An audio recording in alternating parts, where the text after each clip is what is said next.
الحمد لله الحمد لله وكفى وسلام على عباده الذين اصطفى أما بعد. أعوذ بالله من الشيطان الرجيم. بسم الله الرحمن الرحيم. قال الله تبارك وتعالى في القرآن المجيد: تبت يدا أبي لهب وتب ما أغنى عنه ماله وما كسب سيصلى نارا ذات لهب وامرأته حمالة الحطب في جيدها حبل من مسد. صدق اللہ العظیم.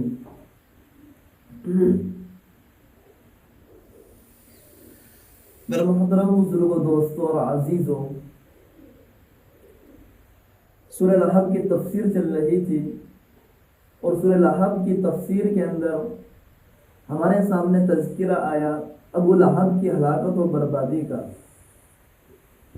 اور ابو لہب کو اللہ تبارک و تعالیٰ نے جو ہلاکت و بربادی کا جو تذکرہ کیا سورہ لہب کے اندر، اس کی وجہ کیا ہوئی، اس کا تذکرہ ہم نے سنا اور سمجھا کہ اللہ کے نبی کے شان کے اندر جب ابو لہب نے گستاخی کی تو اللہ تبارک و تعالیٰ نے اس گستاخی کے نتیجے کے اندر ابو لہب کے لیے پوری صورت نازل فرمائی اس کی ہلاکت کے لیے کہ ابو لہب کا انجام کیا ہوگا کہ سیصلی نارا ذات لہب، وہ بھڑکتے شعلوں والی آگ میں داخل ہوگا.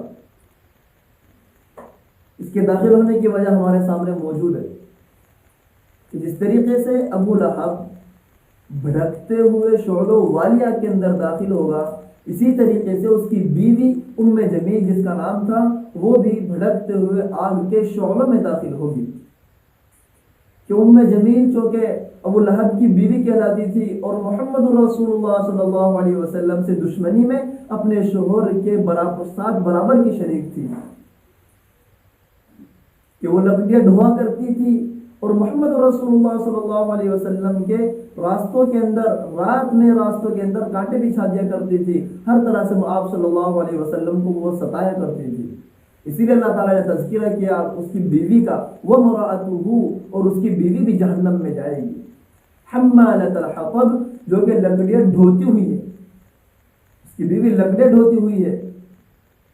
بعض مفسرین نے لکھا ہے چونکہ ام جمیل کا تعلق ایک بڑے قبیلے سے تھا، لیکن یہ اپنی کنجوسی کی وجہ سے، اپنے بخل کی وجہ سے خود ہی لکڑیوں کو ڈھویا کرتی تھی اور لاد کر کے لایا کرتی تھی. اور بعض مفسرین نے یہ بھی بیان فرمایا ہے کہ ام جمیل لکڑیوں کو ڈھوا کرتی، لکڑیوں کو اکٹھا کرتی اور اکٹھا کر کے محمد رسول اللہ صلی اللہ علیہ وسلم کے راستے کے اندر ان کو بچھایا کرتی تھی. دونوں تفسیر کا تعلق دنیا میں بظاہر دنیا کی کیفیت بتلا رہا ہے کہ دنیا کے اندر وہ ان حالاتوں کو بیان کر وہ ان کاموں کو کیا کرتی تھی، لیکن ان کا تعلق آخرت سے بھی ہے. بعض مفسرین نے لکھا ہے کہ ام جمیل جہنم میں داخل ہوگی اس طریقے سے کہ وہ لکڑیاں ڈھوتی ہوئی ہوگی، لکڑیاں ڈھو رہی ہوگی اور لکڑیوں کے ساتھ میں جہنم کے اندر داخل ہوگی. فی جیدہا حبل من مسد، اور وہ داخل ہوگی اپنی گردن میں موج کی رسی لیے ہوئے. اس کے داخل ہونے کی کیفیت مفسرین نے بیان فرمائی کہ اس کا حال یہ ہوگا کہ اس کی گردن میں مونج کی رسی لٹکی ہوئی ہوگی.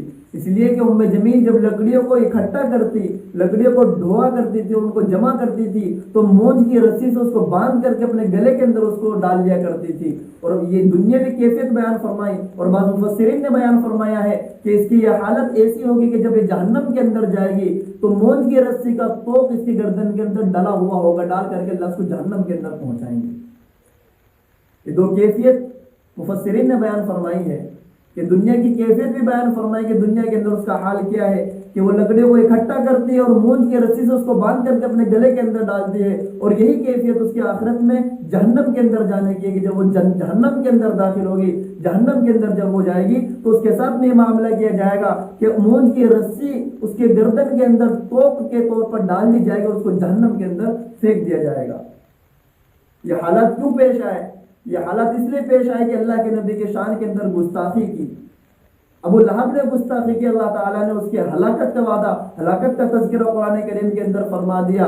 ام جمیل نے اللہ کے نبی کی شان کے اندر گستاخی کی.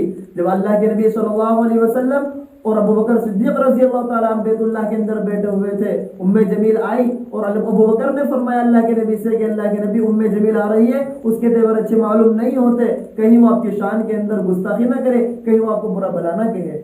اللہ کے نبی نے فرمایا کہ ابو بکر تم گھبراؤ نہیں, اللہ تبارک و تعالیٰ نے میرے اور جمیل کے درمیان میں ایک فرشتے کو کھڑا کر رکھا ہے, وہ مجھے دیکھ نہیں سکتی.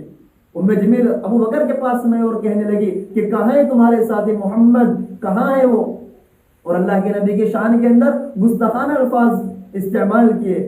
اللہ کے نبی کا نام محمد تھا, جمیل نے لفظ استعمال کیا مذممن, کہ محمد اس کو کہتے ہیں جس کی ہمیشہ تعریف کی جائے. اس نے مذمم کا لفظ استعمال کیا اور برائی سے شروع کیا اور کہا کہ جس کی ہمیشہ برائی کی جائے. جب وہ چلی گئی اللہ کے نبی کو برا بھلا کہہ کر کے کہ کہاں ہے تمہارے وہ ساتھی کہ ہم اس کی برائی کرتے ہیں, ہم اس کو نہیں مانتے, اس کی باتوں کو نہیں مانتے, اس کے حکم کے مطابق ہم نہیں چلتے, ہم اس کے دین کو نہیں مانتے. تو اللہ کے نبی صلی اللہ علیہ وسلم جب اللہ کے نبی نے ابو بکر سے کہا اور جمیل چلی گئی تو اللہ کے نبی نے فرمایا کہ ابو بکر دیکھو اللہ تبارک و تعالیٰ نے مجھے جمیل کے طعنوں سے کیسے بچایا ہے, کہ یہ تو برائی کر کے گئی ہے اس کی جس کی برائی کی جائے, یہ تو مذمم کو برا بھلا کہہ کر کے گئی ہے, میں تو محمد صلی اللہ علیہ وسلم ہوں, میری ہمیشہ تعریف کی جاتی ہے. اس طریقے سے اللہ تبارک و تعالیٰ نے میری حفاظت فرمائی ہے. پھر اللہ تبارک و تعالیٰ نے اس کا تذکرہ بھی قرآن کریم کے اندر فرما دیا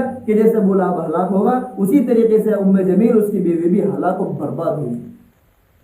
تو اسی لیے میرا عزیزو, ہمیں محمد رسول اللہ صلی اللہ علیہ وسلم کی تعلیمات کو سمجھنا ہے, محمد رسول اللہ صلی اللہ علیہ وسلم کی پیدائش کے مقصد کو سمجھنا ہے. پیدائش کے اوپر خوشی تو ابو لہب کو بھی تھی, لیکن محمد کے پیدائش کے مقصد کو نہیں سمجھا, محمد کی شان میں گستاخی کی. اللہ تعالیٰ نے ہلاکت و بربادی کا تذکرہ قرآن کریم کے اندر کر دیا اور ہمیشہ کے لیے ہلاک و برباد کر دیا. اگر ہم محمد رسول اللہ صلی اللہ علیہ وسلم کی پیدائش کے مقصد کو پہچانیں گے تو دنیا کے اندر بھی کامیابی ملے گی, آخرت کے اندر بھی کامیابی ملے گی.